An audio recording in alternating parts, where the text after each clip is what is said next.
Slide. No, it's too low. Time doesn't erase murder, it just hides it better. They said the case was closed.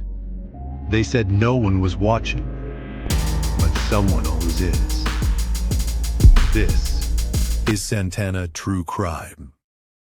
Welcome to Santana True Crime. Tonight we've got another packed house for our Thanksgiving special. I've got Dr. Brian Santana, Kelli Brink, and Jayson Blair.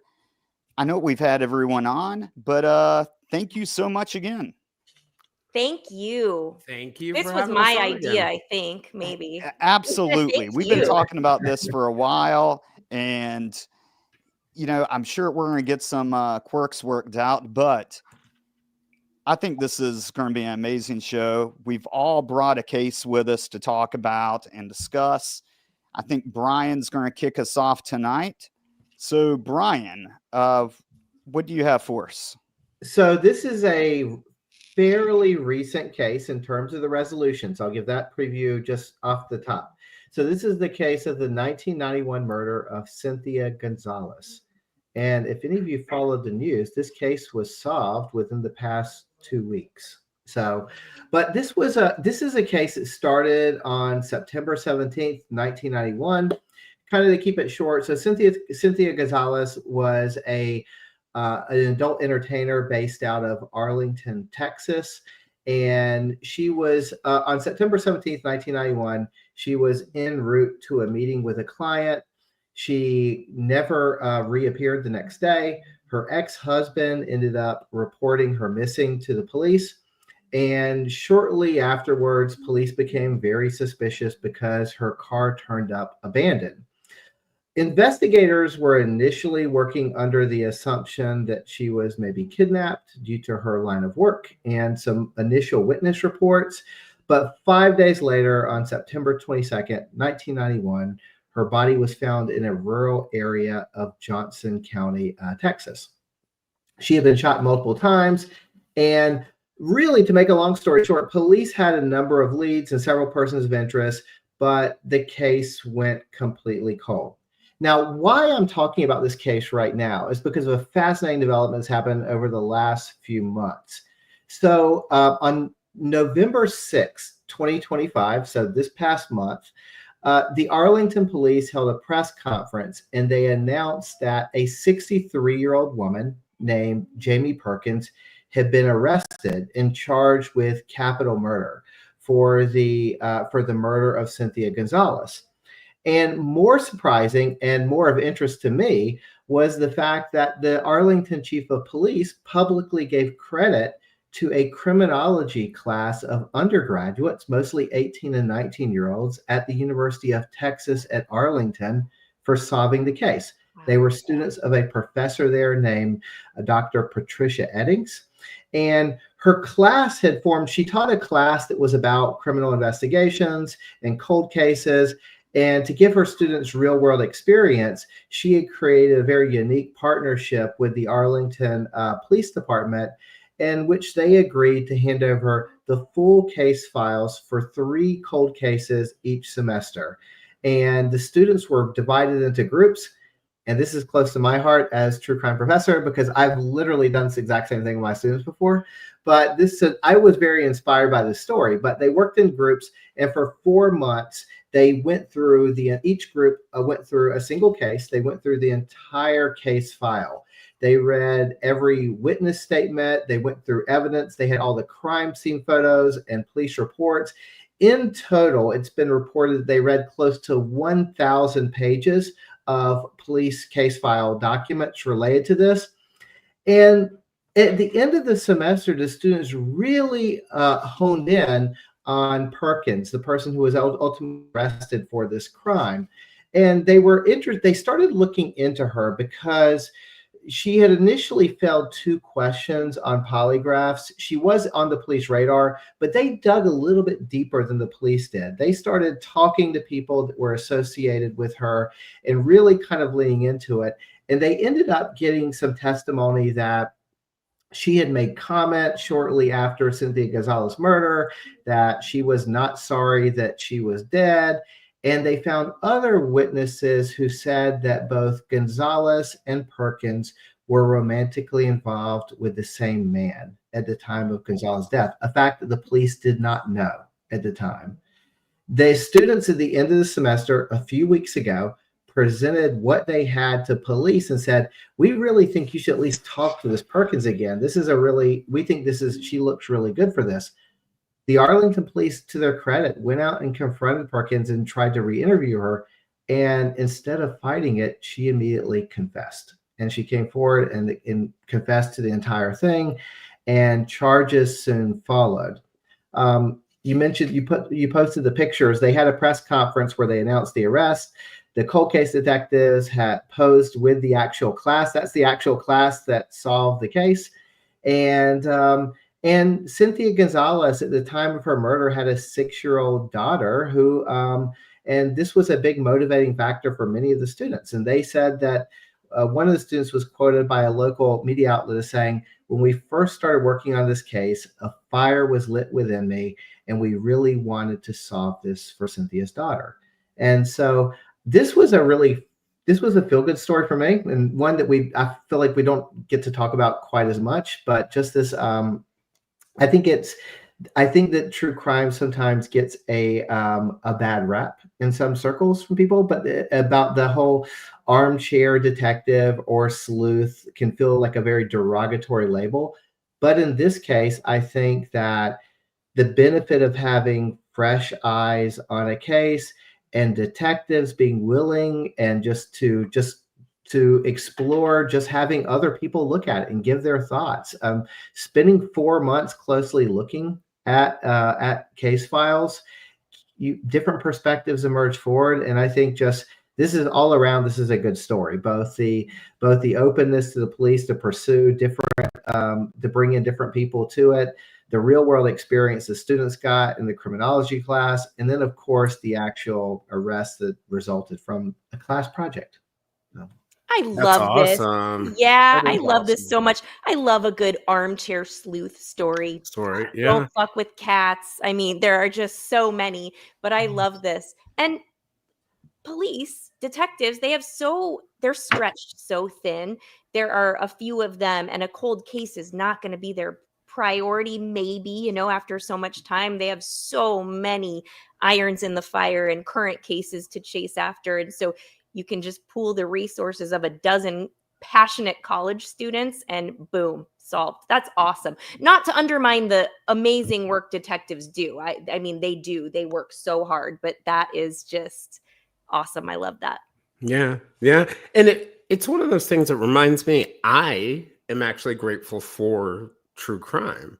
I spent a lot of time sort of like beating up on true crime as a genre because of some of its problems. But I really do believe that it brings about a lot of good. A lot of good things come out of it.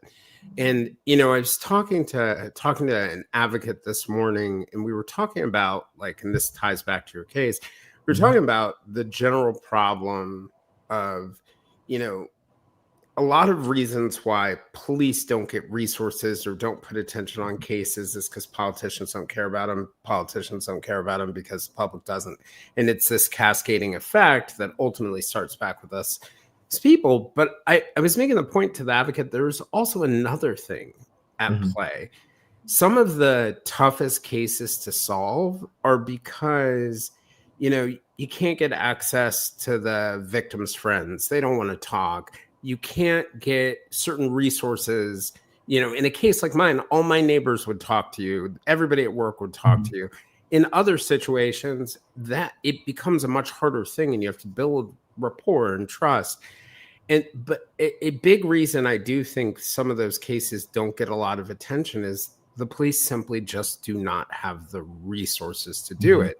So when outsiders, whether it's advocates or it's a class or it's just, some person who has some kind of idea or ability to look into something or search for someone, do get involved, it really does free law enforcement up to put its energy in there. So I am actually grateful for people in true crime. It's really easy to harp on the negatives for me personally, because I always want things to be better.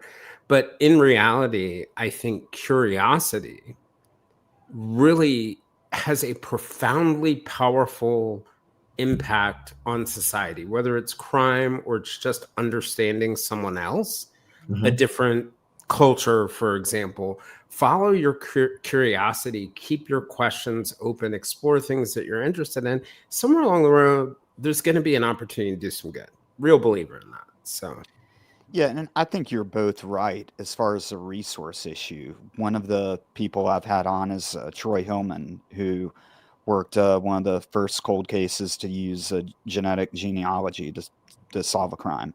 And that was great, and it was a very complex case. But they also had 2,000 other cases assigned to his unit. And and I don't think that people realize that and keep that to perspective of like, yeah, they want to solve this, but they've also got a responsibility to take care of these other cases as well. And I think that that's a good solution for these cold cases that are decades old and just not going anywhere and need someone to go through that file from start to finish and comb through it. And we've seen that in modern day policing as well with Delphi, where the person who found the suspect was not a detective, was going through the files and, oh, this person claimed to have been there. And so I do think that is a positive that I wish more people would embrace. Hopefully, Brian, you can bring that to UNC Wilmington. Well, I will say there are other schools that are cases in North Carolina. Yeah, no, there are, and there's a lot of other schools that are doing this. Case Western University, just to give them a quick shout out to, like their criminal justice department is paired with local police and does something very similar. They get cold cases every single semester. Students do the entire master case file. Some of these are from the 1970s or 1980s, and the students, many of whom are aspiring to work in law enforcement, actually learn about kind of like investigations and kind of learn about the kind of process by actually tracing their way through the actual case files. And so it's a really not only good learning experience, but there have been other good results that have popped up. There was a high school class in Tennessee that actually solved a decades-old cold case there recently because the high school students actually created, using AI, actually, an algorithm that looked at the victims who were believed to be linked in the case and used a predictive model to kind of determine what employer, had people that were truckers. They believed it was likely a trucker to actually go this particular route. And they were able to narrow the field from a very wide array of suspects to about 5 pretty quickly in a year. And I think that the different skill sets in that case, the high school instructor was a former retired FBI agent. So they had really good guidance there. But it's always amazing to me, these instances where there are these moments of collaboration between civilians and police that result in these outcomes that are good. Do you guys think AI is going to solve crimes a lot more often in the future? There's like Crime Owl, that software. It's really being talked about a lot more in the media. eSleuth AI is another big one. I think that it sounds like there is, or at least one big case and probably 2 big cases that may be getting close to resolution. I've been hearing the JonBenet Ramsey case has had some AI stuff. Jennifer Cassie. Done. Yeah. Jennifer Cassie's had some. Yeah.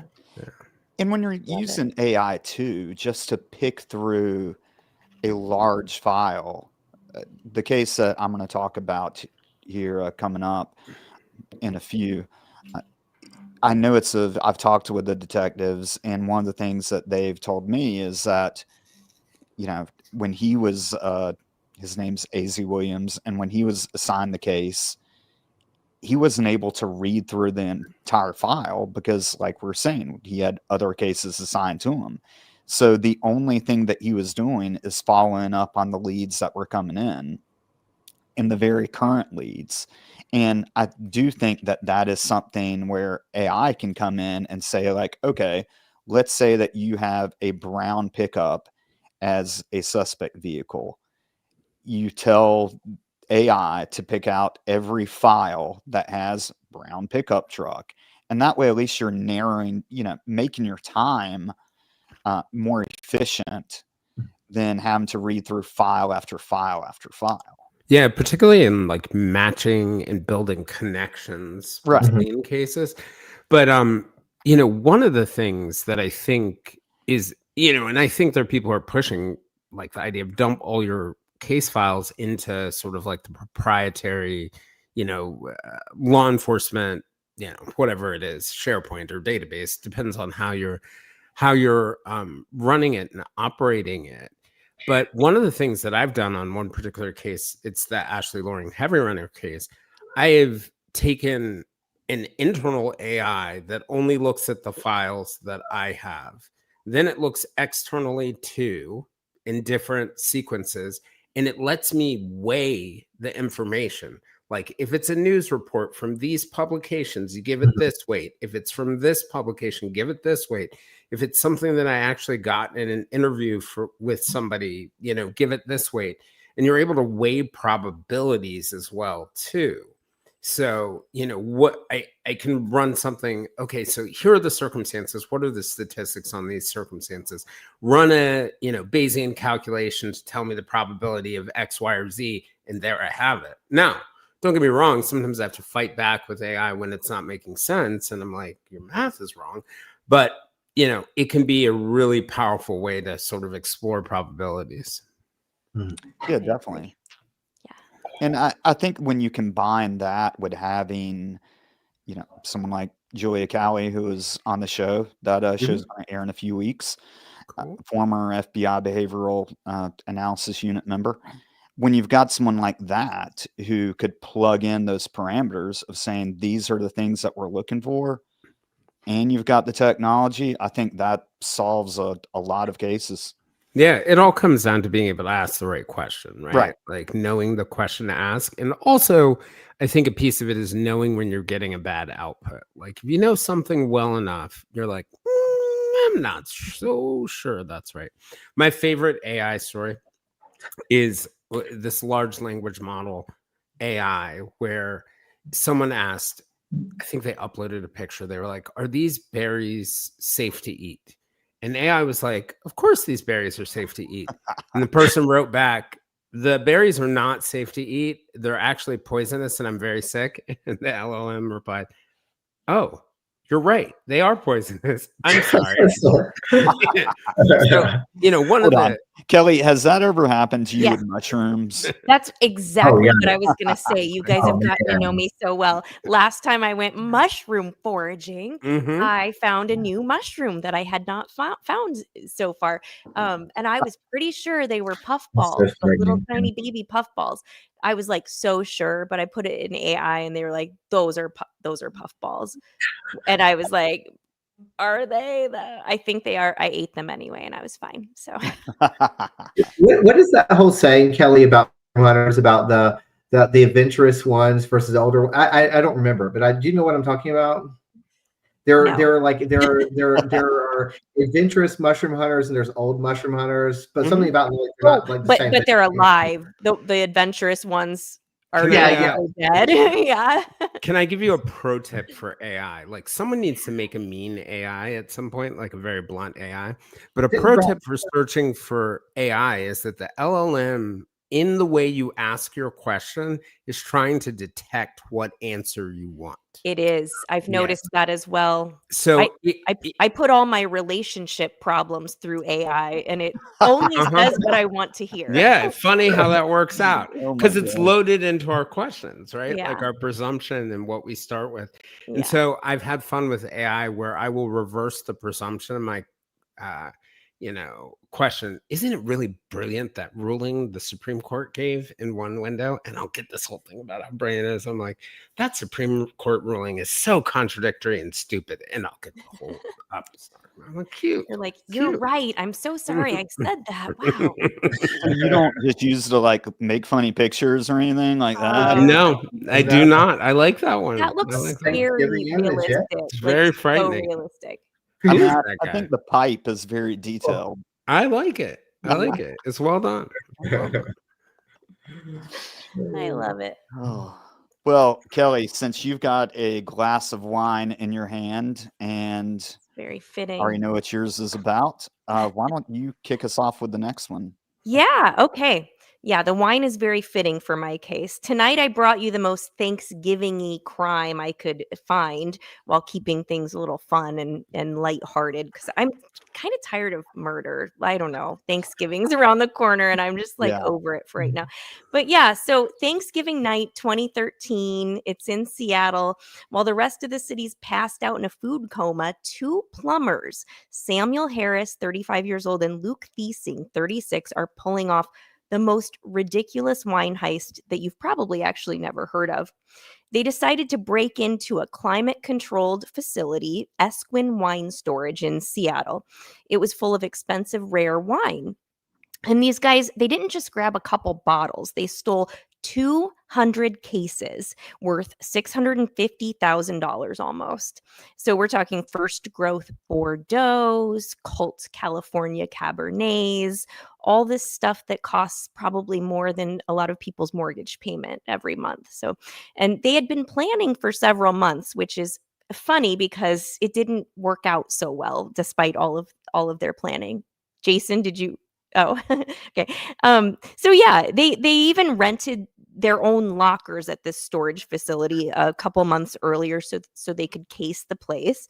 And they learned where all the cameras were located and how the facility did its business and everything. And they even had a spiral notebook where they took notes. And in his own handwriting, it said the plan on the front of the notebook. I just thought that was so funny. A very Rex Heuermann Long Island serial That's what I killer. was about to Yep. say. Why don't you just leave that out somewhere? Yeah, just Yeah. the plan. And they had also printed step-by-step instructions and shopping lists of things to buy at Lowe's that they needed. One of their printouts was called How to Commit the Perfect Crime. That's one thing they printed. Another one was, Is it accidental fire or arson? They printed that article. So they were about to find out. So Thanksgiving was the perfect night to do this, or perfect day to do this. The streets were empty. There was no staff at the facility. So they rented two white vans and they parked them in an area that would be blocking the cameras. They took spray paint and they spray painted all the lenses of the cameras, covered the motion sensors with black plastic. And then they spent the next 13 hours inside, sawing holes through the drywall, moving back and forth between the storage lockers, filling the vans, and then they were transporting their score over to another facility that they rented about a mile down the road. So they picked the best quality stuff and they left the rest. So 9 rounds into this, 9 trips, they were shuttling their wine back and forth. The sun started to come out then after 13 hours. It was morning. But Harris had one last thing to do. So he climbed up and he cut the gas lines to the facility and he tried to blow the whole building up, but it didn't work. He did not blow it up. So it was just a big giant gas leak and they were like, okay, let's get out of here. So they walked out to the parking lot. And they took their masks off and they looked around and their vans were gone. So, and they were like, what is going on? Well, the vans had been towed by the city for street cleaning that morning. And they looked around and panic set in and they looked over and they realized, oh, it's a tow zone. They were parked in a tow away zone. Was that not written down on their plan? It was not Okay. that part. They missed that minor detail. Better recon, man. Yeah. Better recon. Don't park in a towaway zone. Yes. So they sprinted down the street to their black Cadillac Escalade that they'd parked just in case. And they brought it around and they filled it with whatever wine they could still fit in. They did not realize, though, as they were pulling away, one of the cameras they didn't see had captured the whole thing. Clear pictures of their unmasked faces and their license plate on the Escalade. So The next morning, a manager comes into the facility, and obviously the place is just reeking of natural gas. He calls 911. The firefighters come in, and they see pretty quickly there's been a burglary, and sees all the damage that's been done. And so the owner, Chuck Lefebvre, he looked over the surveillance cameras because they didn't get all of them. They thought they got all of them, but they did not. And he saw and noticed really quickly Harris, his face, because he recognized him from renting a storage facility casing the place a month before. Okay, so he goes back to the records, and Harris had actually put his real home address on his application. So they went straight to his house and found him really quickly. They had a warrant and everything, and they looked and they found the notebook that said the plan. They found the arson printouts. They also found an empty bottle of champagne, expensive champagne that they had stolen. They started celebrating a little bit too early. So a day later, they raided the rented warehouse and a mile away, and they found every single case that was stolen sitting there in perfect temperature controlled, pristine condition. And both guys pled guilty right away. They didn't argue. They knew there was no contest there. Harris got 9 years. Thiesing got 5 years. And all the wine happily went back to the owners, including a woman who had been saving a bottle for her son's 21st birthday. So that's a happy ending. Yes. I have a question. Yeah. I have had a question. Yeah. What was the brilliant plan to do with hundreds of thousands of dollars worth of wine? Because just short of being a very serious alcoholic, or that being a $600,000 bottle of wine and it just being one bottle, what do you do? What is the game plan?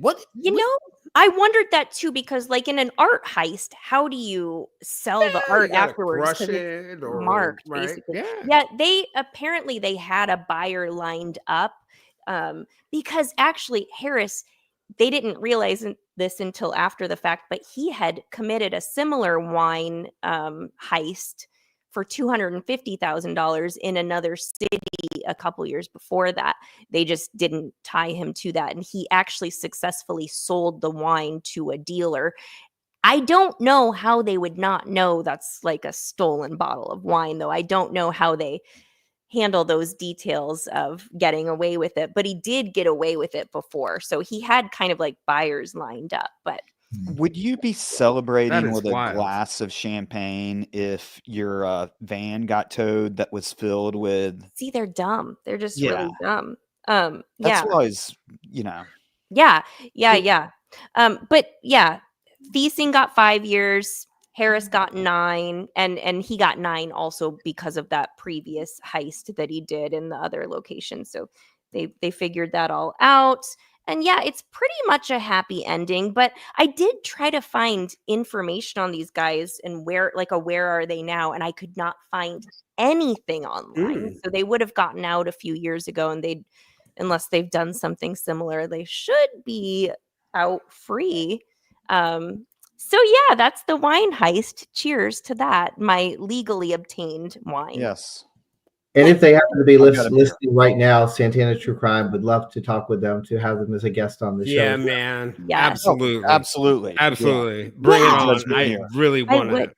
I've talked to jewel thieves before, and people have done things and now are like rehabilitated and living a normal life. Actually, there were people I've talked to have done like big heists like that. They have been pretty normal. They seem pretty normal. And these guys are just plumbers. So I'm like, I would love to talk to them. There's something about that contrast that's really interesting. Because for some reason, stereotypically, and maybe this is just from movies and books I've read, I imagine people that are engaging in like an art heist or in this case, like a valuable wine heist, that they're somehow like more sophisticated, like criminals, not necessarily in terms of their plan, but they maybe have like refined taste, because who would come up with this idea to begin with? Right. But it sounds like they're like one step away from being the wet bandits in Home Alone with the calling part of like, let's blow this place up on the way out and essentially poison themselves where they have to take off their mask and get exposed on camera.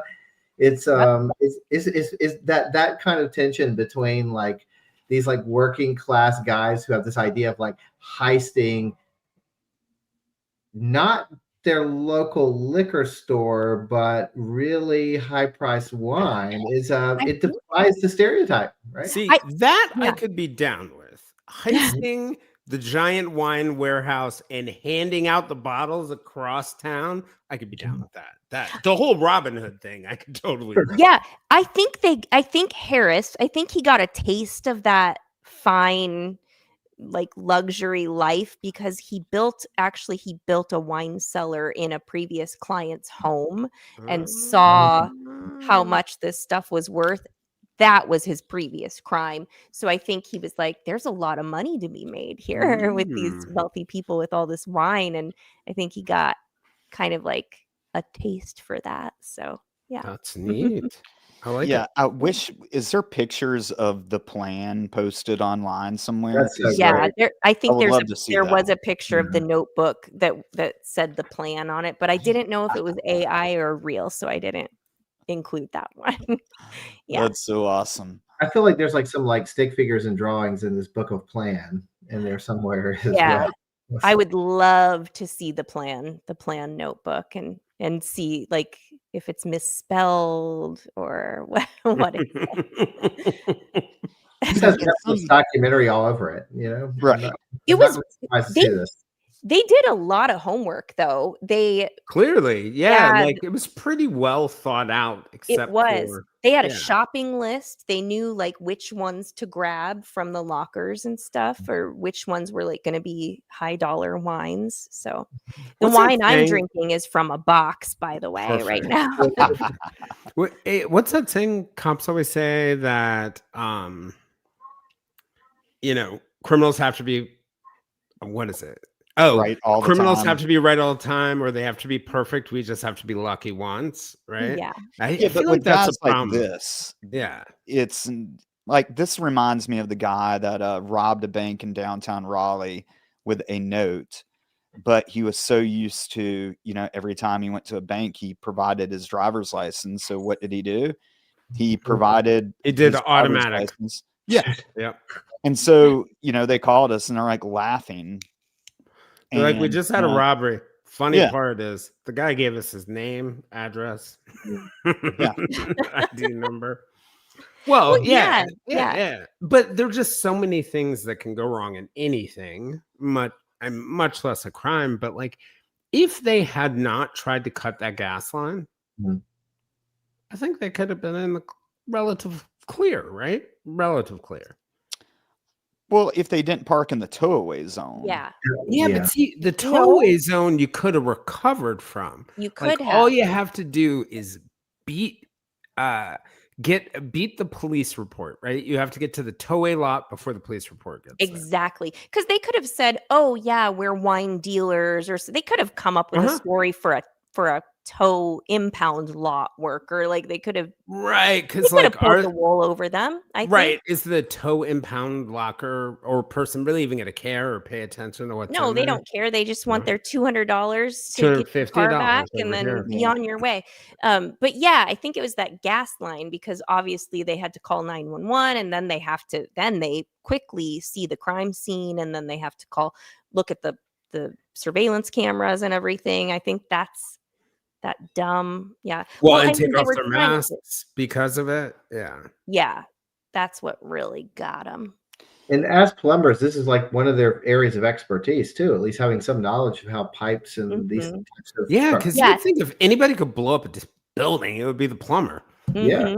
They thought that was going to happen, but I think it's harder than you think to like hit a gas line and light another things on thing fire. to be thankful for. Yeah.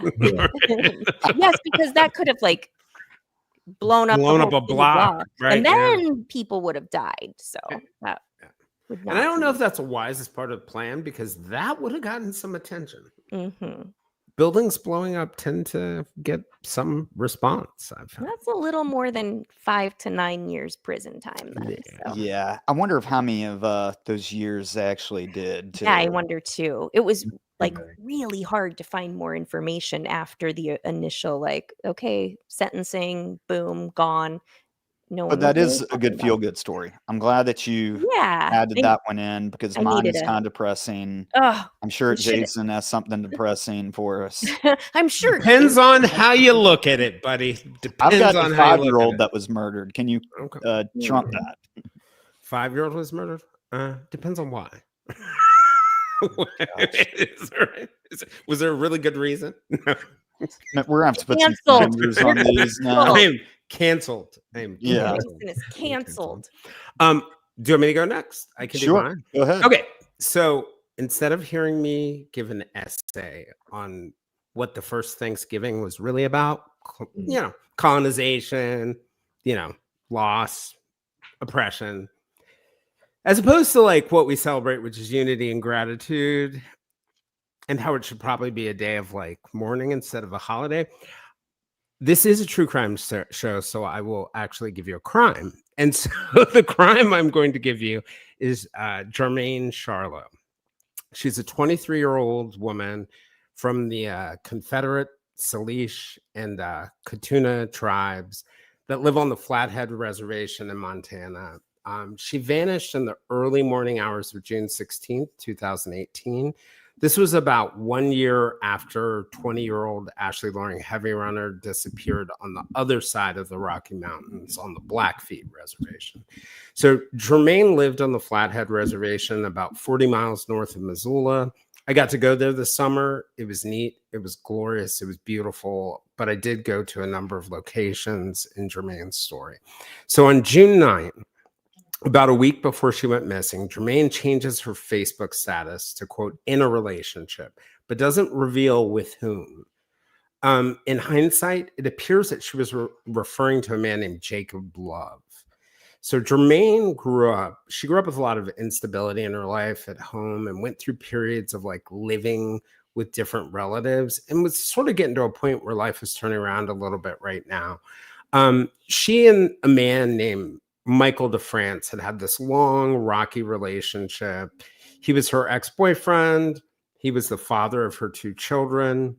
And he had been arrested at least twice for domestic violence against her. And so, DeFrance was convicted of beating Jermaine when she was 17 years old. There were also allegations that he threw her to the ground when she was 8.5 months pregnant, and that he pushed her out of a moving vehicle, and that her phone had been destroyed more than once during their arguments. And despite breaking up, they remained intertwined because of their children and the fact that they lived so close to each other. So on June 14th, Jermaine and DeFrance attend a monster truck rally with each other. After the rally, Jermaine asks DeFrance to drop her off at the Orange Street Food Farm, which is this grocery store in downtown Missoula.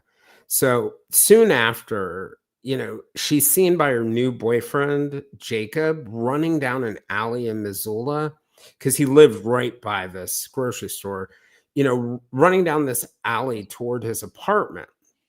And according to Jacob, what Jermaine told her was that DeFrance was yelling at her, asking her if she had a boyfriend, and telling her that he really wanted to get back into a relationship with her. So Jermaine tells Jacob that she's keeping her relationship with him secret from DeFrance, an event that will become important later. So the next night on June 15th, Jermaine went out in Missoula with DeFrance. On that night, before she disappeared, Jermaine and DeFrance went to several bars downtown.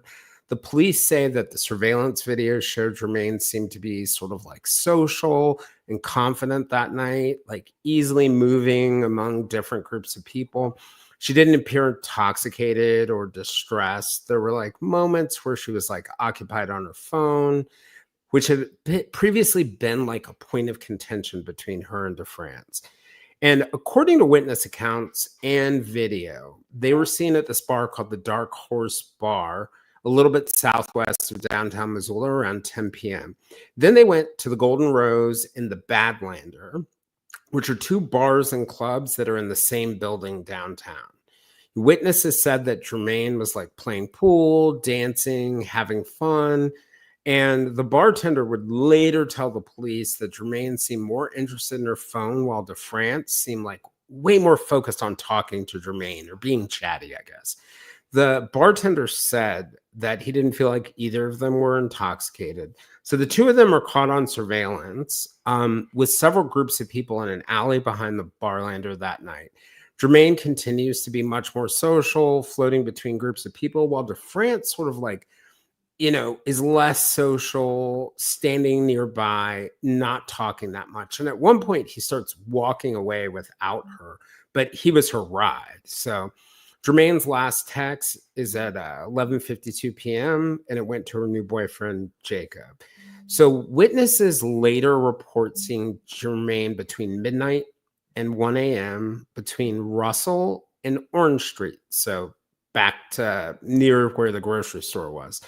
And so that's back on the south side in Missoula of the Clark Fork River. And it's, the downtown is north of the river. The rest of town is sort of south of it, or not the rest of it, but a big chunk of it. And so she's closer to where the night had originally started, and then she vanishes, is never seen again. So when Jermaine doesn't show up at home and her social media goes silent, the police consider a lot of possibilities, including whether she had been the victim of human trafficking.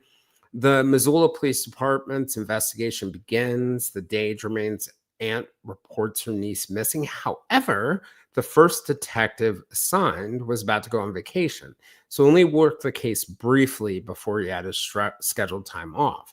So it wasn't until June 26th, so we're talking 10 days later, that a detective named Guy Baker is assigned to the case. And he would lead the case for years to figure out what happened. The next day, Detective Baker files for and receives a search warrant for her Verizon Wireless records. And it shows that Jermaine's phone was last located 3.6 miles northeast of DeFrance's home between 2 a.m. and 10 a.m. on June 16th. So that's after she went missing. So location records also put DeFrance's phone nearby as well. And so it's an area, and you can see it for those of you who are watching, it's an area known as Airvo Hill.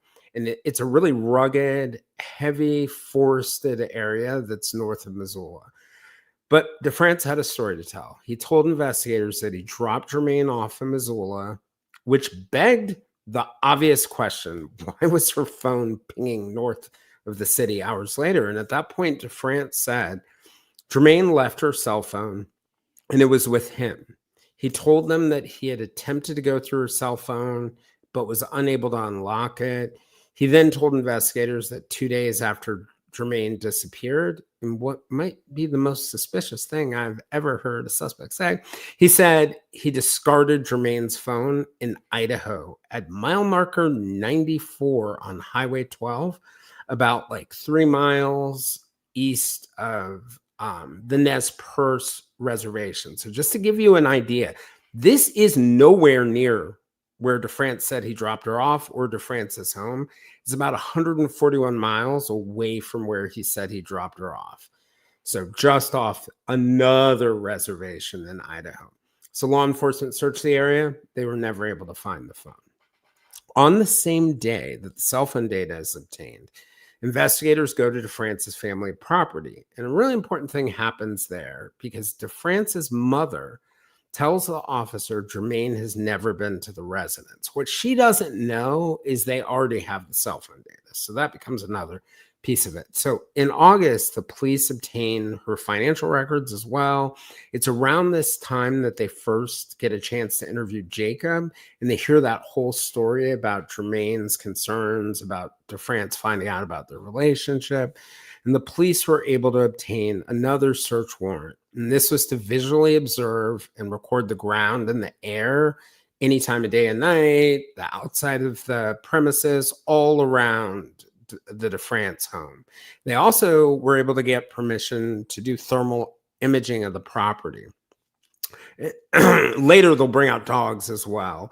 They've never really confirmed fully the results of that search, although they do talk a little bit about a later search. So over the years, several theories have emerged. The police have explored human trafficking because I-90, which runs through Montana, is a big drug trafficking and human trafficking space. But, the lack of evidence, Jermaine's personality, her social connections, lack of substance abuse, all that stuff made her a less likely target. A tip came in at one point that a woman had been killed in a drug deal on the Flathead Reservation. Police investigated, found no real evidence linking it to Jermaine to drug activity or the individuals who were said to be involved.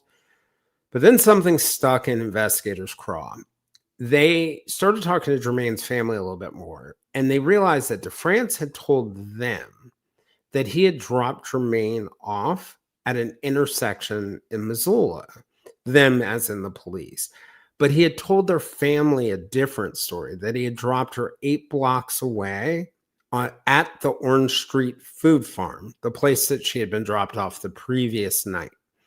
Having been there, this is not an easy mistake to make. These are some long blocks. You can imagine going through 7 lights, you're probably not going to mistake, where you drop somebody off in a moment like that. So in October, the police and the FBI, along with the cadaver dogs, they now know the stuff about Jacob. They now know the discrepancies in the stories. They're able to get another search warrant. They go out there with the cadaver dogs, conduct another search. Several items are found with blood on them. Turned over to the crime lab, which finds the blood to be inconclusive as to whether it belonged to Jermaine. But the police also found and seized a bunch of guns. And because DeFrance had a prior conviction for domestic violence that at the time prohibited him from owning firearms, it was a 2013 conviction for partner and family member assault against Jermaine. He was arrested, charged by federal authorities. In July of 2021, DeFrance is indicted. They weren't able to get him for Jermaine's disappearance or murder, but in 2023, DeFrance was convicted for illegally possessing firearms, and he received a federal prison sentence. But because there are no happy endings in this world, I'm kidding, there are, but just this is not one of them. The Supreme Court of these here United States, following its long tradition of ignoring anything that's practical, in a case called New York State, I think it was 2022 ruling, New York State Rifle and Pistol Association versus Bruin, the court ruled that modern firearms restrictions had to be consistent with the ones that we had back when we only had muskets. So in January of this year, because of that and some other rulings, the Ninth Circuit Court of Appeals, another court that seemingly lost all common sense lately, ruled that Montana's domestic violence law was too broad, and that in terms of its firearms ban. So essentially the Supreme Court had ruled that you could arrest violent convicted domestic abusers for possessing firearms. But since the Montana law included other offenses that were not violent, it was invalidated completely. So it's kind of crazy, right? So it's really about the category. Because Montana built things related to domestic violence that were not related to violence, everything, even incidents where violence were involved, those convictions had to be thrown out. And you might ask yourself, why do we have this historic precedence rule, given the fact that, there were only newspapers at the founding, and yet TV stations have protected First Amendment free speech rights. We only had muskets at the founding, not automatic weapons, but automatic weapons are protected by the Second Amendment. I wish I had an answer for you, because there isn't a good one other than selective application of originalism. So just to be clear, DeFrance's actual conduct was violent, but because Montana's law covers both those violent and nonviolent crimes, it got tossed. The Ninth Circuit even admitted in its ruling that it was an, quote, absurd result. So my message for today is happy Thanksgiving. I concur with the Ninth Circuit, but I will be more expansive in my concurrence by saying the United States can just be absurd sometimes. And if anyone has information about this case, please call the Missoula Police Department at 406-396-3217. That's such an interesting case, and you're absolutely right as far as the language matters so much in those laws. And I don't think a lot of people think about that. You know, those are things that lawyers pick apart. You know, they mess up a word or add a word in somewhere, and that, you know, ends up with results like this. Or you build a law during a certain time where it would be perfectly fine, and then over time, because of other rulings, it can just slip off the track. But I just wanted to celebrate the absurdity of America and also bring an Indigenous case. You know, for me, I've always like mildly been uncomfortable celebrating Thanksgiving, and it's huge in my family. It is a big, giant event, but every Thanksgiving morning, I take some time just sort of like as a day of mourning, because I know for the natives who are on the other side of the Thanksgiving equation, the result was not as good as it was for the rest of us. So I just take a moment to appreciate that every morning, and that's the way I get my balance for it, and then go eat a lot of miscellaneous wild things. Turkey. I don't even think of Thanksgiving. I mean, I should think about the origin of The first more. Thanksgiving? Yes, I need to do that. It's become for me like a day about thanks and gratitude, I guess, which is not how it started, but that's kind of what it's morphed into. I got a great way for you to do it. You can go, I am really grateful I am not Indigenous, and it's 1800. Yeah. No, I mean, like, whoa. But so I'm really grateful. I'm gonna make that into a YouTube short, by the way. Yeah, that's definitely Jason's prayer. Yeah, it's a prayer. I'm Very really smart. grateful I'm not Indigenous. Well, if you want to flip it to the positive side, if you know, thinking about Indigenous people, or thinking about Black people, or thinking about the Irish who came over, or you know, we were all immigrants at one point, and our ancestors and relatives traveled across seas, fought wars, did all sorts of things that they survived. I do have gratitude, and I think this applies to the Indigenous people in an acute way, but to everyone more broadly, for the resilience of our ancestors, because it is a miracle any one of us is here. It is a miracle, not just a miracle that we're together, but there is somewhere along the way that one of our ancestors should have gotten knocked off a cliff or died in a war or something else. And so I am really grateful for the resilience of all people, including the Indigenous people. And, you know, I'm grateful that we're here because life is ultimately a gift. And, you know, I can have gratitude in that too, in both ways. So. Yeah. Well, I feel like Thanksgiving has turned into like pre-Christmas. It is. It is Christmas. Especially it's already Christmas. We just take a break on one day. The Christmas tree. Thanks. There is a 5-story Christmas tree in my neighborhood. Don't ask. It has been up for 2 weeks. Oh, well, I meant Christmas stuff started to come into Home Depot during Halloween. It was before Halloween was over, actually. My Walmart, my local Walmart, the Christmas stuff was up before Halloween. It was up in like September, I think. Guess who on this call is the last person to guess who's buying his Christmas presents like yeah. This guy. I am the last minute guy. So what I do is around this time, I buy all the presents for the kids.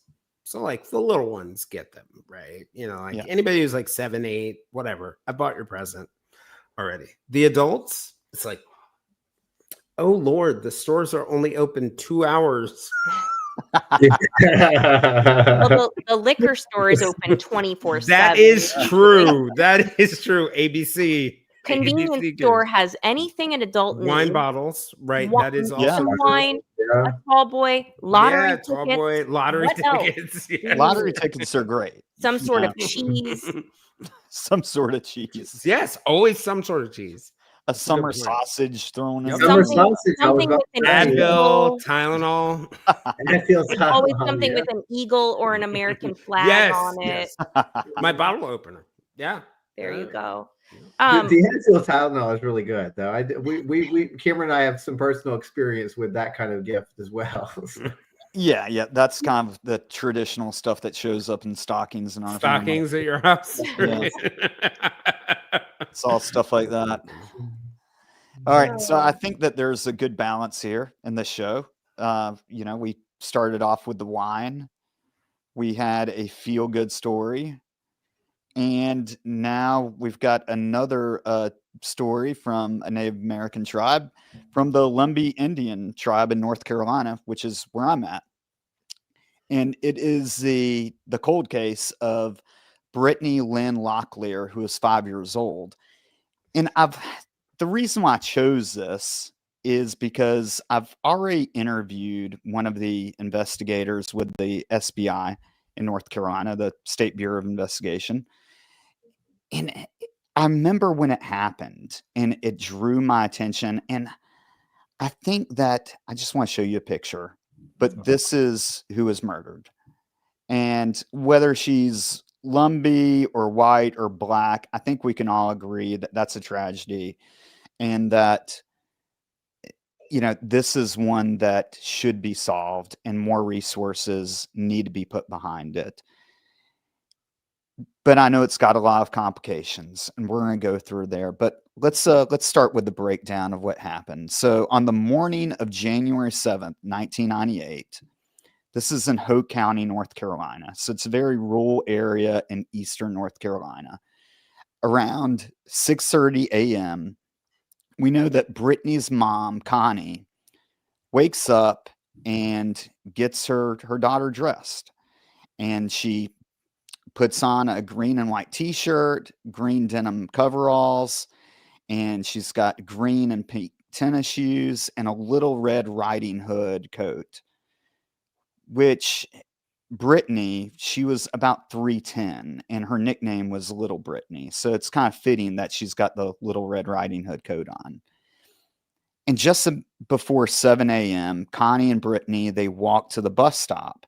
Now, again, this is a rural area in North Carolina. It's a bunch of farmland, and the bus stop is located right in front of their house. So they walk about 500 feet to the street, and they've got another neighbor that's about 200 yards from them. And every day the bus would come and pick Brittany up.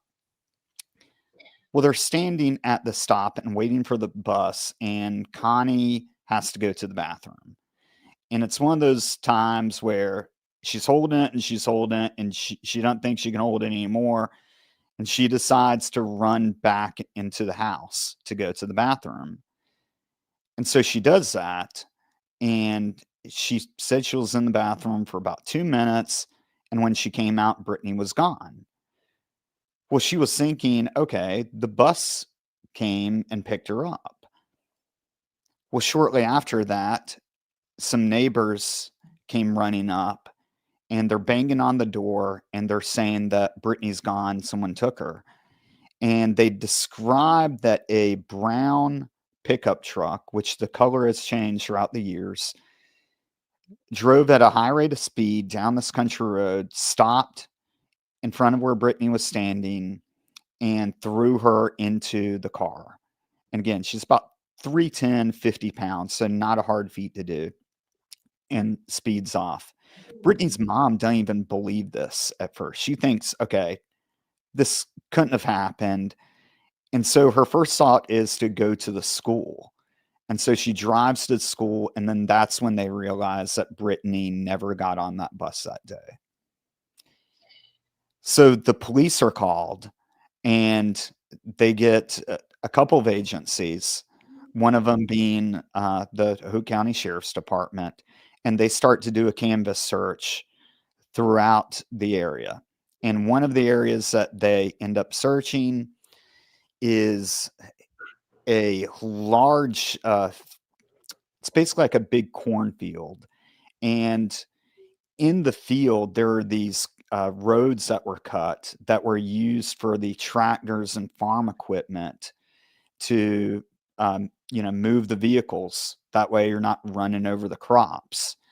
And that night, they find Brittany in a drainage ditch, and she's nude, and they, of course, try to lock down the crime scene. And then as they're searching, they find Brittany's clothes that are strewn around the road. And that's another detail that comes back, because it had been reported for decades, and this is what made this case interesting to me, that they had DNA in the case. So as the decades have gone by, that's one of those cases I thought would be solved through DNA. Well, talking with my friend who's with the SBI, A.Z. Williams, who's the chief of police in Wilson's Mills, he said that it wasn't actual DNA that they got from her body. He told me there's an item on the side of the road that they believe that the suspect actually threw out. And so, when you read about this case today, when you see DNA, I think that's the big confusion in it. What complicated this even more is, so this is a big case in Hoke County and for the eastern North Carolina area to begin with. And the Lumbee tribe is very close. And so everyone's trying to help. And so the sheriff actually makes a statement and says, look, if you're driving a brown pickup truck, prepare to be stopped, because, we're going to question everyone. And they do that.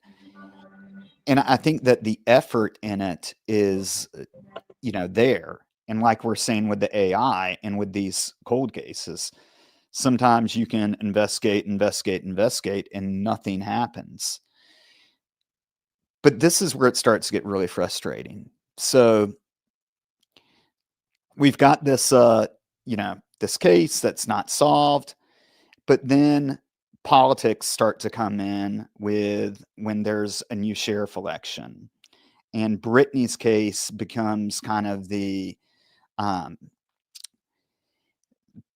point of contention. Everyone wants to say that they can solve this case, and so Jim Davis, who comes in 2002, he actually says that the previous sheriff intentionally misdirected and diluted the investigation, and that he was going to ask the U.S. Department of Justice to look into the case for corruption and political motives.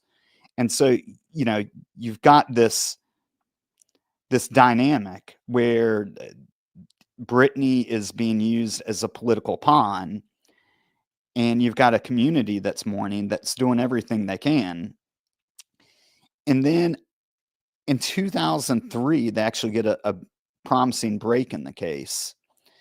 A guy named Keith Laundrie, who is a former Fort Bragg civilian firefighter, was arrested for robbing a bank.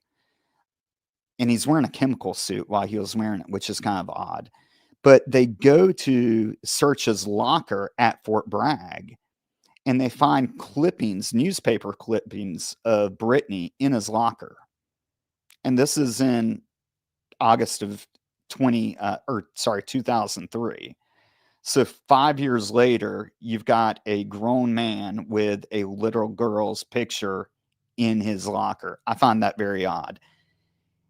This is a problem that I have. So they compare his DNA to the DNA that they have, and I don't know if they've actually ruled him out, but what's been publicly stated is that he's been ruled out of being a suspect. But since then, no real leads have came in. And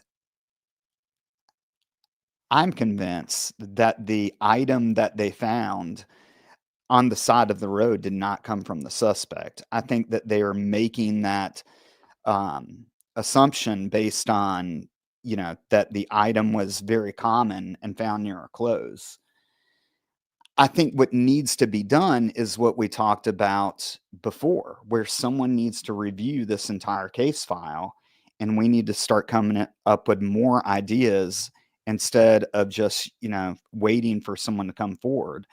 This is a tiny department that's investigating this case. And when I was having a conversation with Julia Kelli on the show afterwards, this is one of the cases I brought to her attention, was that I feel like they need someone with that type of expertise to be able to review this case, with some fresh eyes and be able to point some people in the right direction.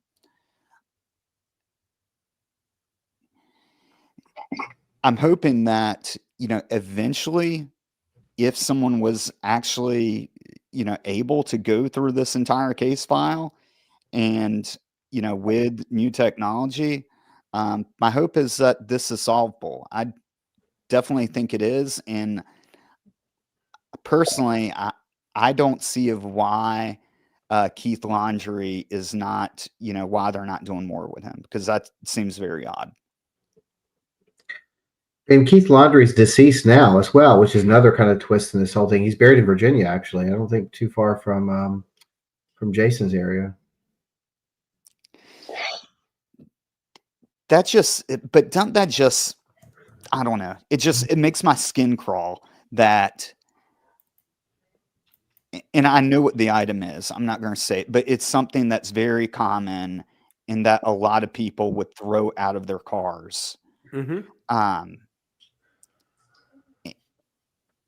And that's what's so frustrating, is that I think that when people do these searches too, they're not taking into consideration that this is a crime scene that you're walking through. Mm-hmm. And I heard the same thing about Delphi, where people were, when they're trying to, find the girls, that they were throwing their cigarette butts out, that, guys had to go to the bathroom, which of course you go to the bathroom, but you're contaminating the crime scene. And I really feel that either that item was already there, or this is something that was discarded by a search member. And I seriously doubt that at this point it's the suspects. And the other problem with this case is the guy that actually did the autopsy. Brian can give you some information on this, but he's been sued multiple times for not providing the proper cause of death. Just Well, like speeding through it, or what's his incentive to, or why? So he was an intern at the time in pathology at UNC Chapel Hill Medical School, and was doing his residency, and was assigned to, I believe he was working with Hoke and Robeson County as a kind of assistant medical examiner. He was placed in charge of the autopsy for Brittany Locklear. But after he eventually finished his residency a few years later, he would go to Idaho. And in Idaho, a number of cases, I think it's up to 20 cases now, had to be retried, and sentences were turned over because of just gross incompetence. His medical license was actually stripped, and he was disciplined in that way. There was one instance in which he ruled someone had died of natural causes where they had actually been poisoned. There was another instance where someone was shot in the head, but he didn't notice the bullet. It was a small caliber bullet. He ruled it was it was just like completely incompetent. He still lives in Chapel Hill, North Carolina right now, and offers his services on LinkedIn as a consultant, but he's not able to practice medicine directly. And so I tried to actually the other year to get copies of his disciplinary hearing notes, the minutes from that, but the state of Idaho keeps those confidential when they discipline people that are licensed to practice medicine. So I like the stuff that's come out publicly just through trial has been disturbing enough, but he is not practicing at all anymore, and just for the level of gross incompetence. And this was one of his early cases.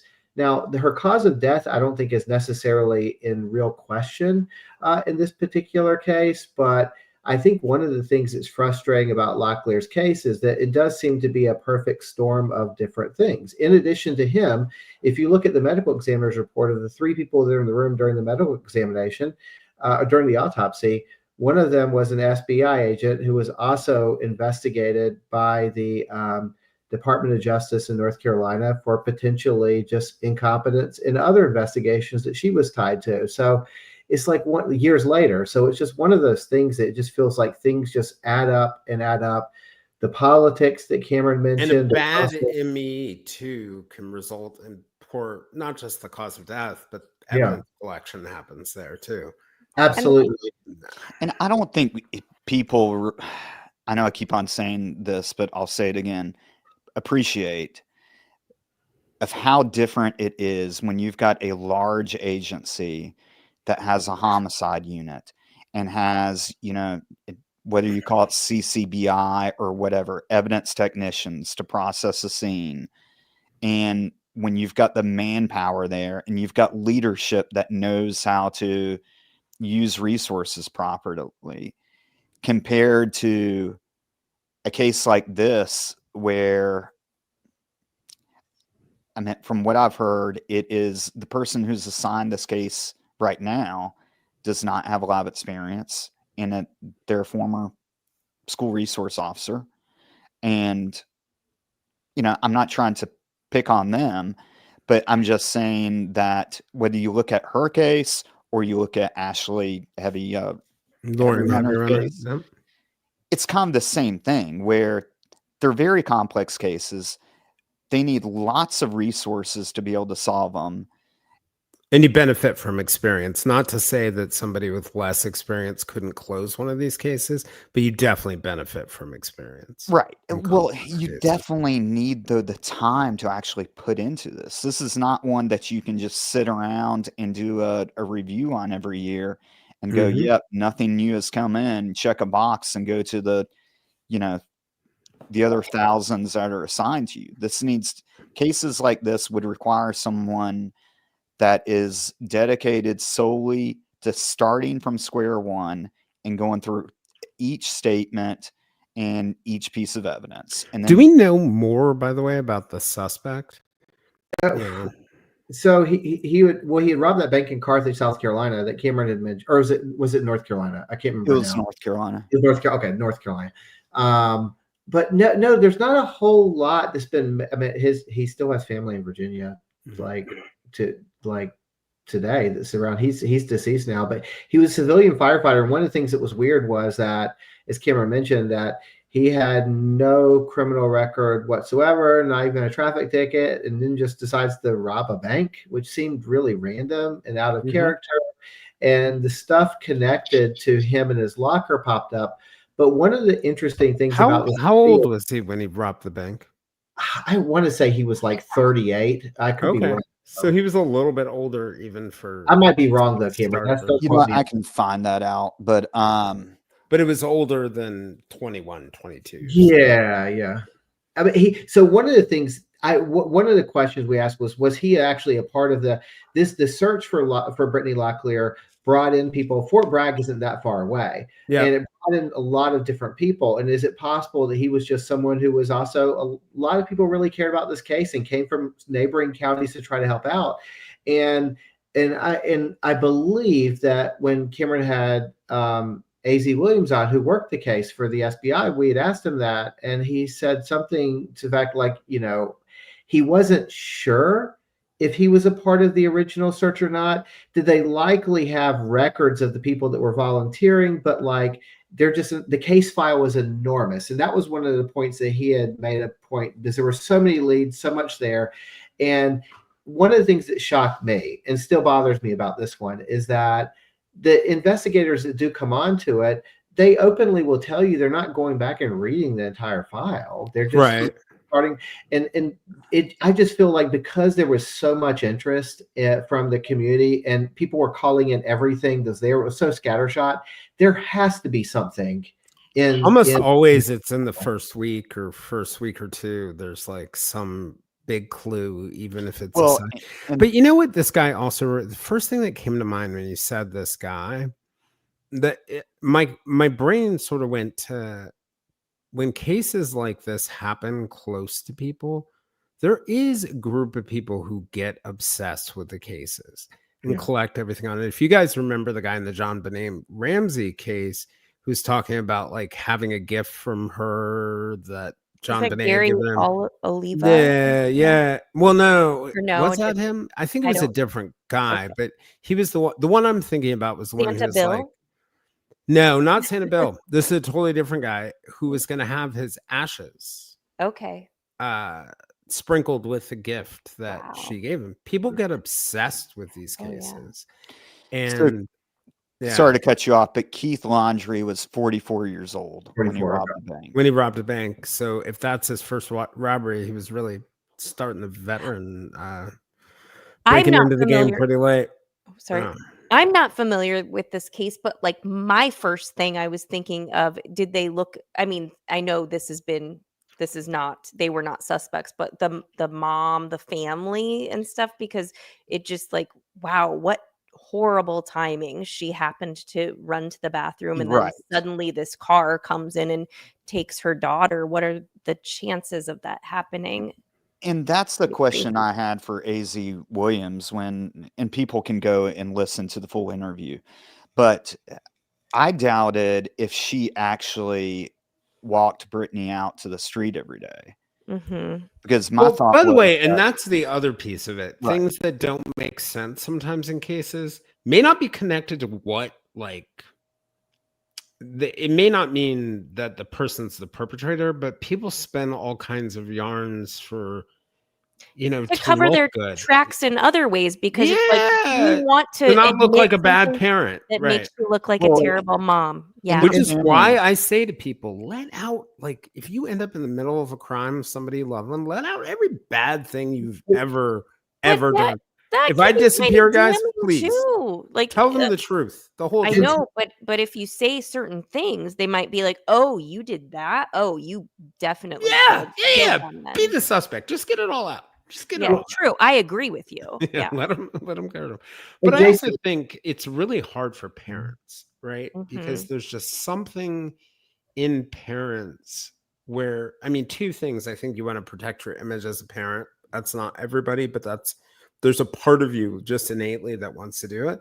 I also think people want to protect their kids, so they lie about what's going on with their kids, and that can create some issues. yeah, and so I believe it was Sheriff Davis was the one that did interview Brittany's grandfather, and to the point of they searched Connie's house with us and put like crime. They're making a big spectacle out of it, like putting crime scene tape around their entire house. But I think that causes a ton of problems. But I do think that what really happened that day, I think it would make more sense if Brittany went out there every day. Mhm. You've got this road in front of your house that is also a road that people go to Fort Bragg on and travel, and someone sees her there every day and Exactly. then plans on, eventually kidnapping her.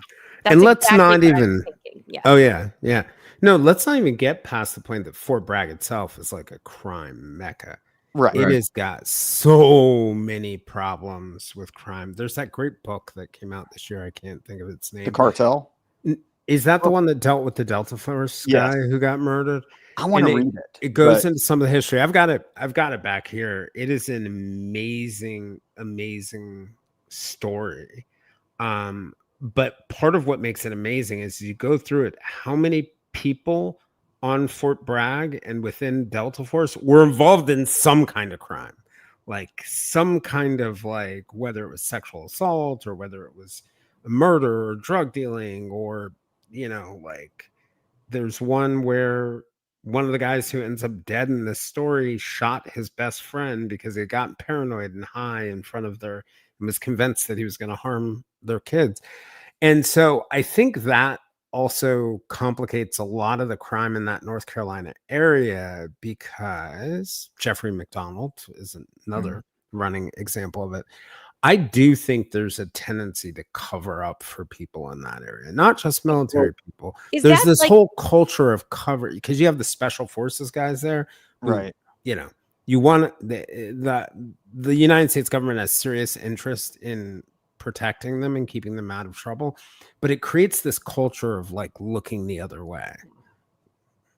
Well, Cameron mentioned, like, the politics in this case, and I think in some ways it's an understatement. I mean, it devolves to the point that the new sheriff who's elected, actually accuses the prior sheriff's son of potentially being involved in Brittany's kidnapping murder. He publicly does this and says that, and which is why he invites the Department of Justice and says that, the sheriff is covering up for his own son because his son's truck and other things kind of align with the some of the descriptions coming in.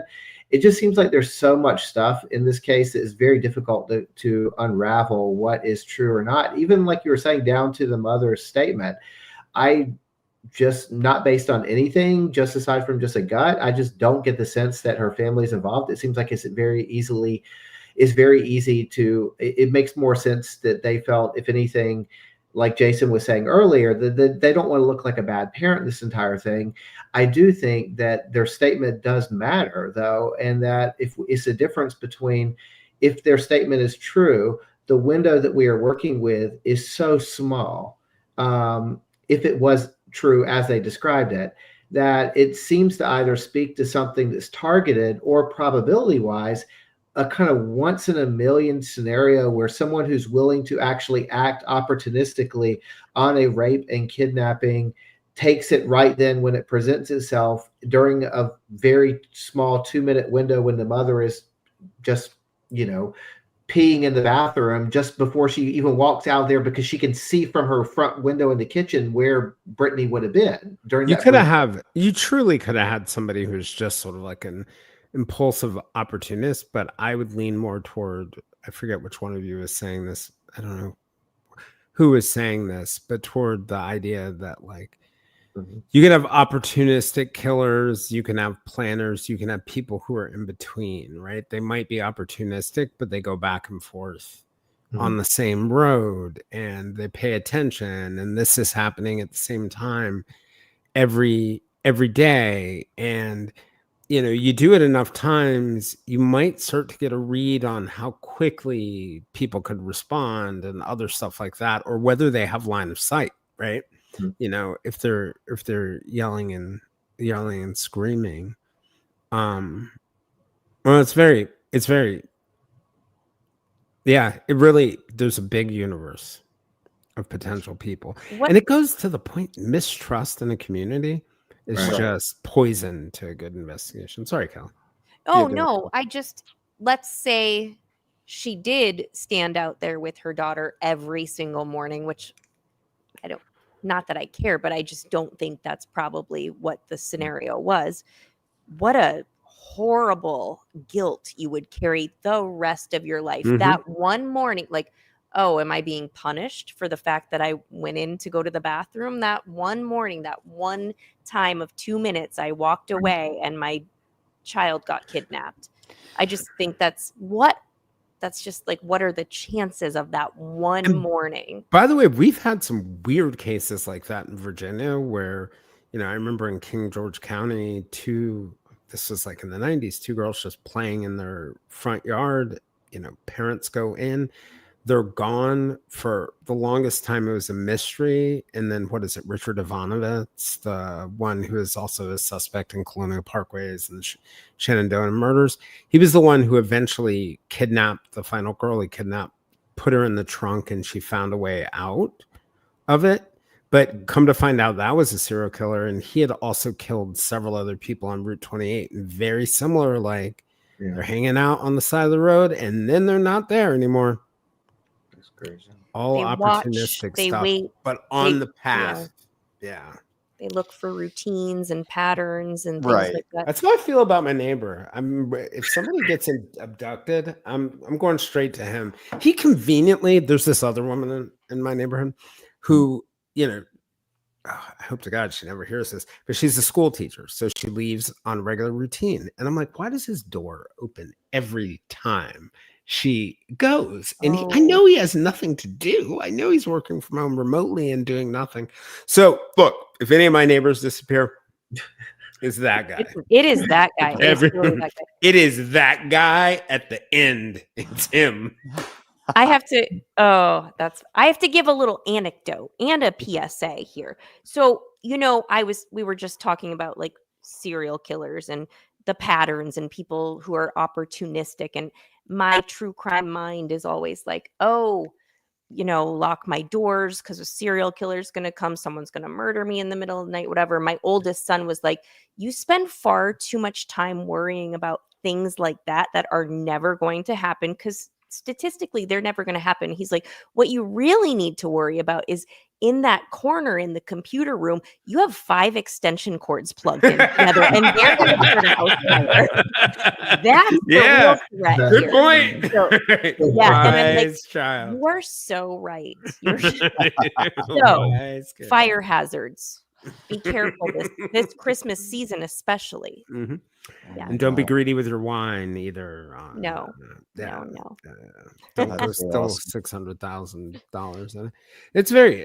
It's an interesting case, and it's kind of like I don't know. It is sort of like the John Benet Ramsey of North Carolina. Yeah, and I think John Benet is another one that's. I feel like that should be solved. That is gonna be solved. I'll take that one to the bank. Very That's soon. Be solved. 2026 at the latest. I don't know that. How confident are you in this? Because I've heard people say that. 100%. Well, and I don't even know that much about it, but I am seeing so much buzz and chatter online, and they're like, and I hope so. It's like, I really do. Happen. Well, CrimeCon was in Denver, right? Right. Yeah, I was there. I didn't meet you were there. We didn't meet. You weren't there, Kelly? Did you notice the FBI agents? No, I did not. I don't think there was so. a very large entourage of FBI agents that came through, not through the convention, but into the hotel. Is it because of a certain guest who was trying guessing to meet up with and some other? Yeah. All right, this could be a whole another episode. But I should shut my mouth right now. But it was interesting. The inner circle of trust. Mm-hmm. We'll just pretend we're not live. You and everybody on YouTube. Yeah. No, I mean, I get the strong feeling that there's some really, really strong leads. And those are so frustrating too. When you watch those cases and you just see some blatant mistakes, but then you also think you've got so much to work with. I think it could have been solved in the first week. I really do. Well, is it going to be someone like, I don't know this case as well as probably all of you, but like, is it going to be, except for just, I'm familiar with all of some of the major suspects and events, but I'm wondering, is this going to be one of those cases when it's solved where it's just like, is someone totally random? Like where I think about like with the yogurt shop murders, that there was so many different suspects and people tied to it. And when it was finally solved recently, I remember thinking it was like a really big deal for like a week. And now I really haven't heard too much discussion about it. It was just like, oh, okay. Yeah. That's he had no connection. Yes. Right? Yeah. That's what I mean. Yeah. So I think the difference, different animal though, like that's a very popular case. But I think the difference in the John Benet case is, how we were talking about, like, it's really helpful for fresh eyes to go back and look at cases, right? And it's really helpful for them to take a look because in the first few weeks, chances are you have the suspect's name. Mm-hmm. But if you have a really bad investigation, you're not going to have that. So if you look at it this way, if it were a normal investigation by experienced investigators, I'm willing to bet the person's name would have been in the first few weeks of investigations. I can almost guarantee you it's not in the first few weeks of the file or any of the people that we're speculating about. Yeah. I mean, it's just so obvious. And I mean, not who the person is, but it's so obvious what kind of colossal mistakes that an experienced investigator would have walked into that scenario, looked at that ransom note, looked at the circumstances, and probably would have narrowed the range so quickly. You know, when you have a case that's happening over the holidays and people are coming in from out of town and things are changing, if you don't canvass immediately, you're Right. going to miss all the people who leave, all the family members of other people who are in town, you know, maybe guests visiting who used to live in the area. You lose so much. And, you know, I just wish the Boulder police had recognized their inexperience in that moment and reached out to help for whoever, whether it was state or local or whoever, because I think to a more experienced investigator, it's not a hindsight thing. It's just so obvious where you looked and you were looking everywhere else, where you should have looked, but you were looking everywhere else. Well, I just can't believe in that case where they had the father go check the house for her. Yeah. And meanwhile, the neighbors are like in there eating donuts and drinking coffee and whatnot. It's like, can we please just get everyone out of the Out of the fucking house? house. Right. And Right. like, Or put just the have nice one pretty person here color- for the call. Just one person. Yeah. That's hard Yeah. though, because like they were a very wealthy family with a very well connected with a lot of friends, and Also, you didn't have a body yet, right? True, You didn't have true. a person.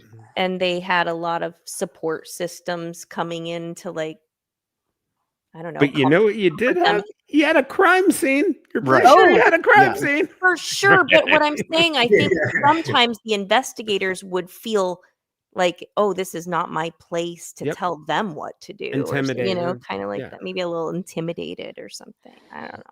Yeah.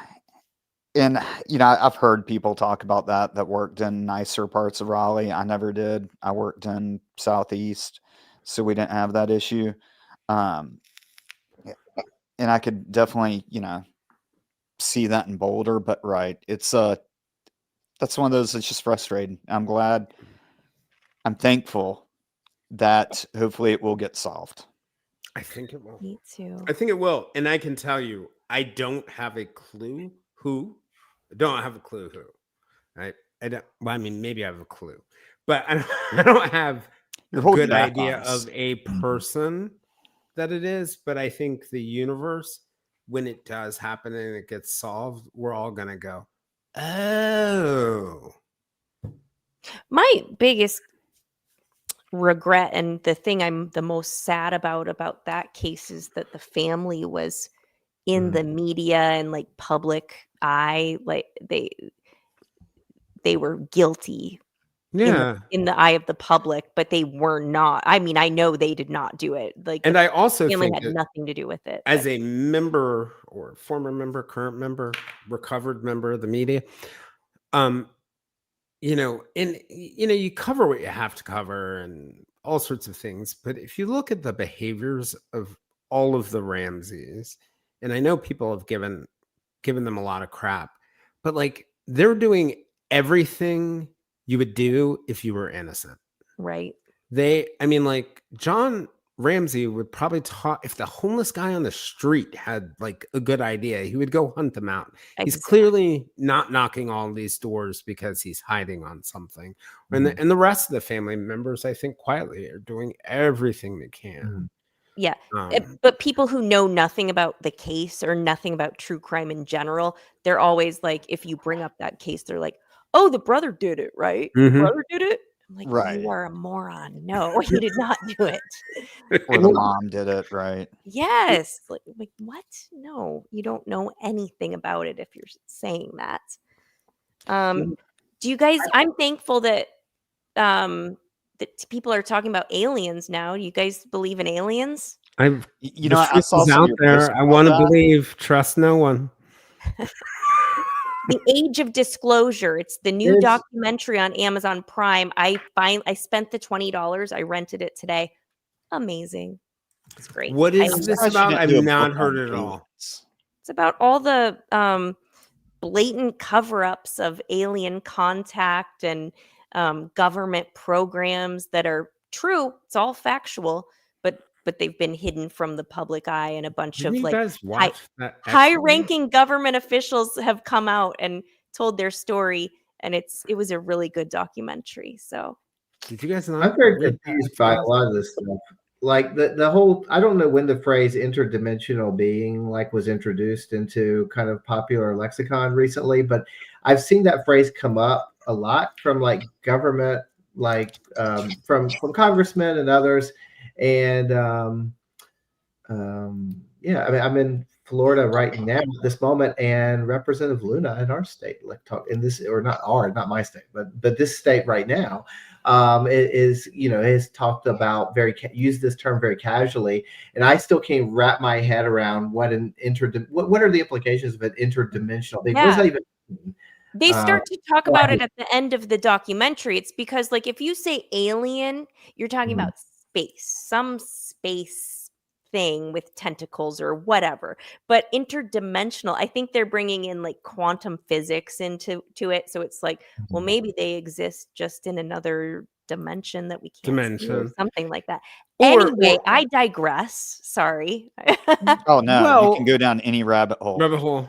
I know. I love this rabbit hole because I mean, I don't know. It makes more sense. I've added some things to the stage for you.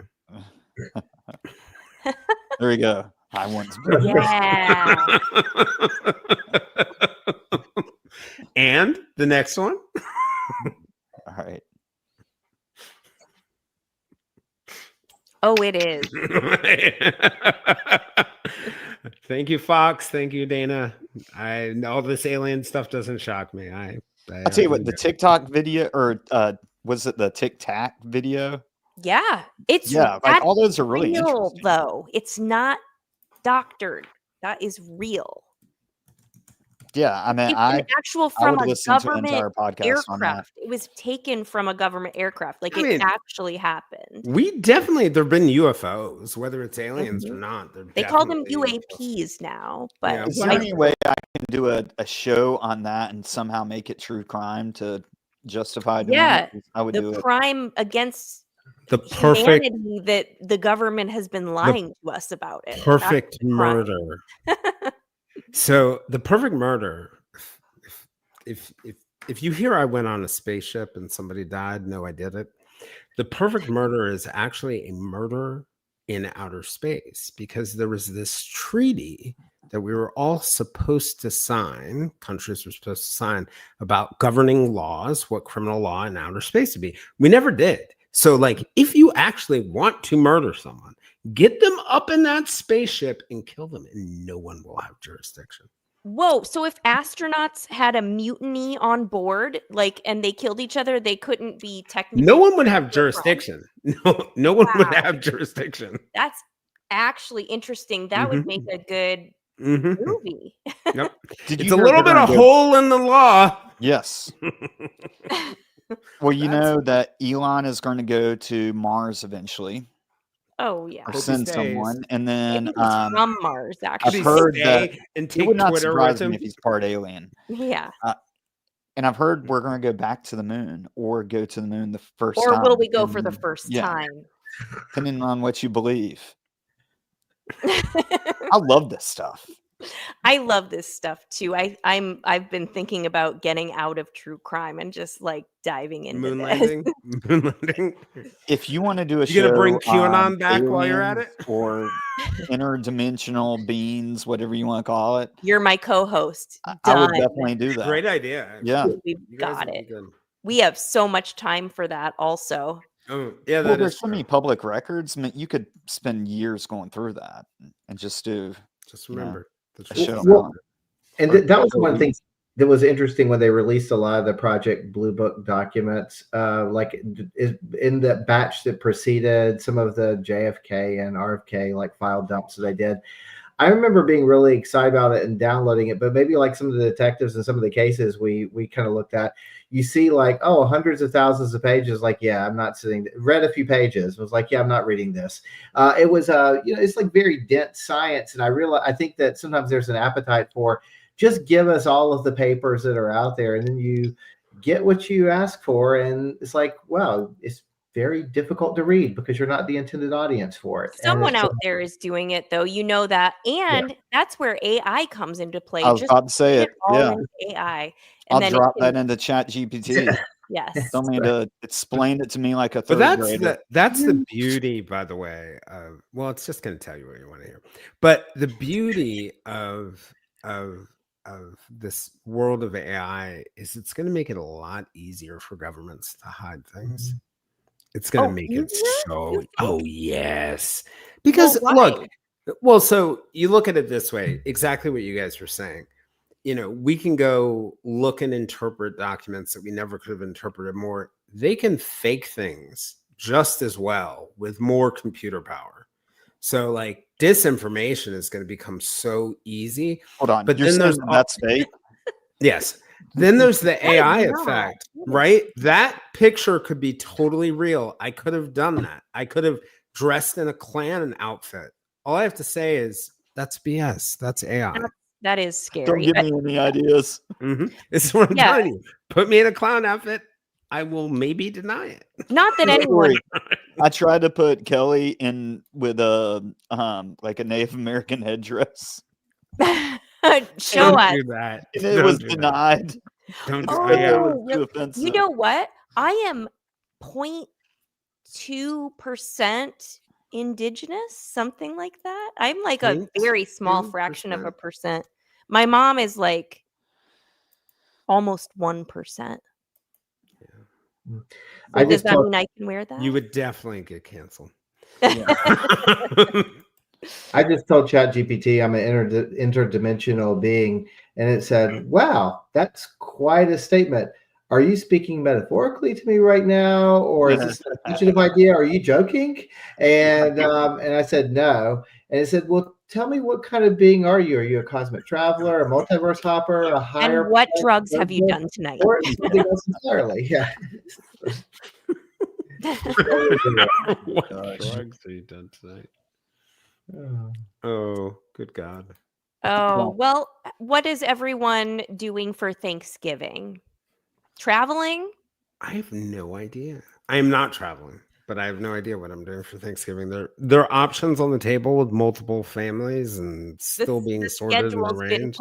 It's been put on your calendar. You just haven't looked yet. And that's what I was just going to say. Nina's going to tell me where to go. Thank God for Nina. I know, seriously, everybody needs one. I really appreciate it. Me and Brian were joking. Actually, we had our Thanksgiving already. Now that he's in Wilmington, he came down to Raleigh, and he told me that I guess one of his friends, he was trying to get on your show, and he had emailed you. Me? And you didn't respond. Well, no, this is she. Yeah, this is the person we. Oh yeah, I know you're talking about. Yeah, and he was like, "Yeah, Jason didn't respond right." I was like, "Well, did you CC Nina?" Is that a real thing? Like, no, was actually serious. That's why. Like, you need to absolutely. Or at least send her a separate email that says, "Could you please get him to reply to this?" Yeah, no, because what I will do, at least with those emails, I will batch them. I'll go in and be like, "Oh, good Lord, I haven't gotten back to these people over 2 weeks, even though I thought I wanted to," and then just bang through it. And that's actually that guest. That's a great idea. That is such a perfect guest for me, by the way, bro. I want Nina to come on this show sometime. I want to be who this person is. Gosh. Behind the scenes. She is a behind the scenes kind of person. I mean, I will invite her. She will laugh, but I will make sure to let her know. Well, we're doing our Christmas special pretty soon. And we are doing a Christmas special. You were all invited. Okay. But you can give me an answer now. Osri, like. We gotta invite Jayson Osri. I love him. Yes. Seriously, you should suggest it to him. Okay. I mean, the Santa of true crime is the man that we want to have. And I actually heard him announce that Santa may be a criminal and is coming back. Is it? Yes, it is. That's great. I love it. Yeah, shoot me or have Nina shoot me some ideas. But I thought about having the four of us on, and then we'll bring on a guest every week. I love it. We'll figure something out. Yeah. Oh ho ho. before we go, I don't know if we're going yet, but before we do, I just want to mention that November is Men's Mental Health Month. And Oh. this is a big, big time where people struggle with loneliness and depression. And especially men, especially first responders and veterans. So if Mhm. anybody's struggling out there, I know you can. There are so many places to call. I don't know the number. If anyone does, let's put it up on the screen. But, I mean, you could even reach out to any one of us and we will walk you through it, because we don't want to lose any more people to that horrible thing, depression. So it's really hard out there. It's hard to be human, but you don't Right. have to do it alone. And most people from their cell phones in most areas can dial 988 There we for go. national That's it. suicide. Yes. And it's not just for suicide, but it's mental health, and then also the National Alliance, the National Alliance for the Mentally Ill, NAMI. You can call, I think it's 1-800-950-6264. So Yeah. those are two resources. I've struggled a lot of years with holidays around this time. Just, being divorced and not always having my kids with me every year, back and forth. And just, not to the point where I'm suicidal, but it's just hard. And It can be sad. it can be so hard for people, and especially people who are bearing a lot of weight of other things. So yeah, I just wanted to mention that. Yeah, And I and I guess- think season change too, coming at Mhm. these times. I think, there's that people are suffering all the time or going through difficult things all the time, but there's this expectation for this period to be joyous, and people have these high expectations for those things. I think it can make it pretty hard. I know in my mental health work, this was one of the toughest times and riskiest times, particularly for older adults. And by older, I really mean like once you start to get to the point where your kids are growing up a little bit and a little there. And then the other period where we saw the most suicides was, I'm not even kidding, this week in June, where the psychiatrists go off to their national conferences. So what I take from that as a lesson is, if you're going through a tough time right now, reaching out to a mental health professional really does make a difference. Really can help. Definitely. Yep. And if your troubles don't rise to the level that both of you are describing, like you said, we hope you'll reach out to someone and get help, because this holiday season is better having everyone around with us. But if you're just looking for just a quick mental health break, reading is good. Don't for the read soul. a book about Strongly a murder encourage you- in North Carolina, because No, that I would would be strongly encourage really you to depressing. pick out Wait. another campus Brian. professor that You're jumping the gun there. Because if you're feeling lonely at night and you're a guy, what you can do is you can have Kelli read you a sleep story. That's right. Not About only if murder you're or a guy, crime. Women too.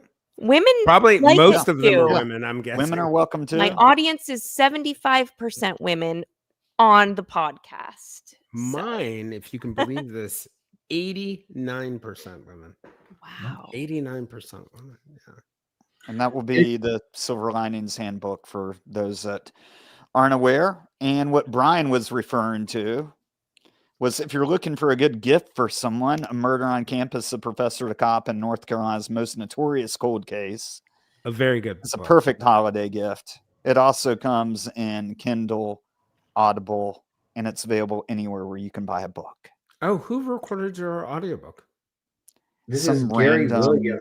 The guy. He's actually a professional football announcer. He's the announcer for the Oakland cool. Raiders and for Stanford for a period. But Nice. it sounds wonderful. And so if anyone's interested in audio books, those are there. And if you read the book and you feel inspired and want to be involved with this case, we had an early Christmas present in that Mike Lamb, the current chief of police for the city of Asheville, just recently announced his retirement the other day. We have a new chief of police coming in. We have a new district attorney coming in. We have a lot of potential opportunities for things Good. New for eyes. the change in this case. And so we hope Yeah. you will reach out to the current detectives who are all in their late 70s at this point, and the hopefully youthful energy that will come in with a new police chief and encourage them to reopen this case again. And maybe you can write some more articles about it on your website, briansantanaauthor.com. Do you actually write with a typewriter, Brian? It's so funny. cool. Actually, on my wish list is a typewriter that like you can put your iPad on. It just feels Typewriters are cool. typewriter keys and sounds. Yeah, and so you. Can That's you so even funny. imagine? All right, And I guys. do accept gifts on Instagram now, officially. So if you would like to be the person to buy me that typewriter, I am happy to. I'm happy to. You can name reach that. my Venmo at. Yeah. Cash at me. All right. I think we're done going down rabbit holes. We've been going at it for almost 2 hours. Thank you all for coming on, and hopefully we will do this soon. Make sure that you like and subscribe to Santana True Crime. You can also follow me on Instagram at Santana True Crime, and I'm sure that you can follow Kelli Brink at Kelli Brink. Kelli Brink, as well as make sure that you subscribe to True Crime Sleep Stories, and you can follow Jayson Blair at Silver Lining Handbook. HB on most platforms. Yes. Well, thank you all, and good night. Happy Thanksgiving, everyone. Happy Thanksgiving, Happy everyone. Thanksgiving. Be grateful for something. I'm thankful for you. Indeed.